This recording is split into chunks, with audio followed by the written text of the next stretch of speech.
Hi, today in front of me Doogee T20 and I'll show you how to add or remove home screen widgets on this device.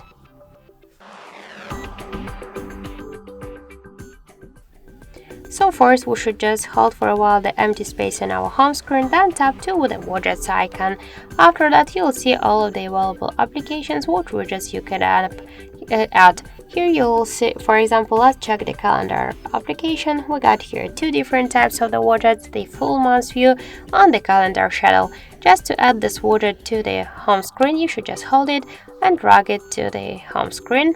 For example, here, if you want to move this widget here on the screen or between the screens, you should just hold it and drag it by this way. To resize it, just hold it for a while, and after that, you could make it bigger or smaller. If you want to remove the widget from the home screen, just hold it and drag it to remove icon. So that's it, thank you for watching, and if you find this video helpful, leave thumbs up and subscribe our channel.